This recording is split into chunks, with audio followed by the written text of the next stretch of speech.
కలెక్టర్లు ఎస్పీలకు CM Revanth Reddy serious warning ఇచ్చారు. ప్రభుత్వం ఓపెన్ మైండ్తో పనిచేస్తుందని, పని చేయడానికి ఇబ్బంది పడే అధికారులు విధుల నుంచి తప్పుకోవచ్చని సూచించారు. ప్రతి అధికారి పూర్తి స్థాయిలో విధులు నిర్వర్తించాల్సిందేనని చెప్పారు. ఇటు అక్రమార్కులపై చర్యలు తీసుకునేందుకు పోలీసులకు పూర్తి స్వేచ్ఛనిస్తున్నామన్నారు. కబ్జాదారుల పట్ల కఠినంగా ఉండాలన్నారు. ఇటు డ్రగ్స్ నిర్మూలనను ప్రభుత్వం అన్ని చర్యలు తీసుకుంటుందని, డ్రగ్ ఫ్రీ స్టేట్ గా తీర్చిదిద్దడమే ప్రభుత్వ లక్ష్యమన్నారు సీఎం రేవంత్. డ్రగ్స్ సరఫరా పట్ల కఠినంగా ఉండాలన్నారు. పనితీరులో ఏ అధికారి నిర్లక్ష్యం కనిపించినా సహించేది లేదని తేల్చి చెప్పారు. 6 గ్యారంటీల అమలుకు అధికారులు, ప్రజాప్రతినిధులు జోడెద్దుల్లా పనిచేయాలన్నారు సీఎం రేవంత్ రెడ్డి. ఈ ఇద్దరి మధ్య సమన్వయం లేకపోతే లక్ష్యం సాధించలేమని చెప్పారు. సచివాలయంలో ఏ నిర్ణయం తీసుకున్నా సమర్థవంతంగా అమలు చేసే బాధ్యత ప్రజాప్రతినిధులు, కలెక్టర్లదేనని స్పష్టం చేశారు. ప్రతి 4 నెలలకోసారి ప్రజాపాలన పేరుతో గ్రామ సభలు నిర్వహించి సంక్షేమ పథకాలకు లబ్ధిదారులను ఎంపిక చేయాలన్నారు. తెలంగాణ DNA స్వేచ్ఛను హరించదని, ప్రజల స్వేచ్ఛను హరించేవారు ఇంటికి పోవాలన్నారు. సంక్షేమంపై అమల్లో నిర్లక్ష్యంగా అధికారులపై కఠినంగా వ్యవహరిస్తామని వార్నింగ్ ఇచ్చారు.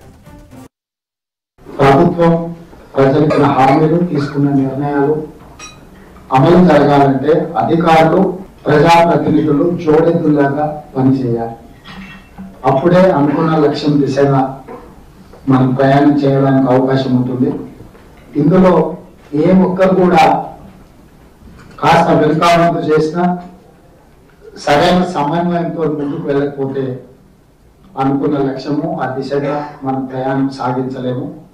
అందుకే మా ప్రభుత్వం ప్రజలకు ఇచ్చిన మాట నిలబెట్టుకోవడానికి, ఎన్నికలలో మేము ఇచ్చిన గ్యారెంటీలను అమలు చేయడానికి మొట్టమొదట పాలకులు, పరిపాలకులు అని అంటే సచివాలయంలో ఏ నిర్ణయం జరిగిన క్షేత్రస్థాయిలో అమలు చేయాల్సిన బాధ్యత ఒక పక్కన కలెక్టర్స్ అయితే, ఇంకొక పక్కన పోలీసు అధికారులు.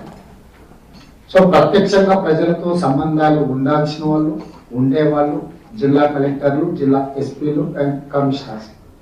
అందుకే ఈరోజు ప్రజాపాలన పేరు మీద గ్రామ సభలు నిర్వహించి నిజమైన లబ్ధిదారులను గుర్తించి నిస్సహాయులకు సహాయాన్ని అందించాలని, అదేవిధంగా అర్హత ఉన్న వాళ్ళకి అవకాశాలు కల్పించాలన్న ఆలోచనతోటి ఈ కార్యక్రమాన్ని మా ప్రభుత్వం చేపట్టడం జరిగింది. అభివృద్ధి చెందడం అంటే అద్దాల మేడలు, రంగుల గోడలు కాదు. పౌరుల నైతికాభివృద్ధి నిజమైన దేశాభివృద్ధి.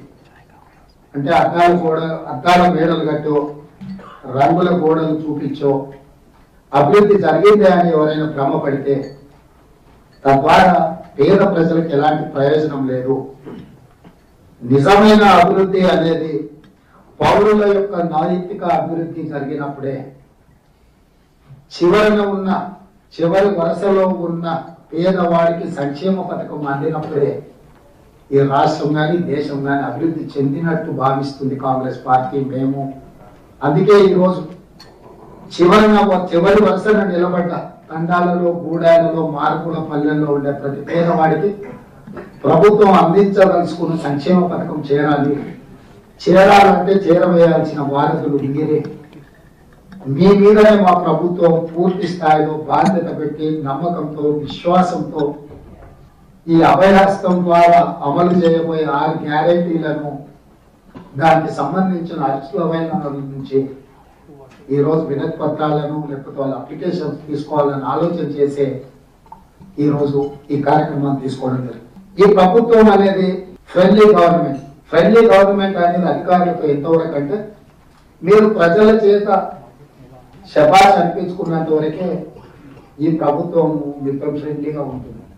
మీ పరిపాలనలో లోపాలు జరిగినా, నిర్లక్ష్యం వహించినా, లేదా ఉద్దేశపూర్వకంగా రకరకాల నిర్ణయాలు తీసుకున్నప్పుడు తప్పకుండా ఈ ప్రభుత్వం వాటన్నిటిని కూడా సమీక్షించడం జరుగుతుంది.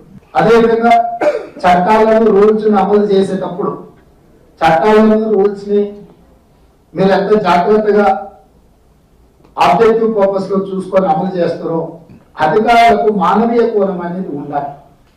చట్టాన్ని అమలు చేసేటప్పుడు మానవీయ కోణం ఉన్నప్పుడు తప్పకుండా 99% పేద ప్రజలు తీసుకొచ్చే సమస్యలకు పరిష్కారం చూపించే అవకాశం ఉంటుంది.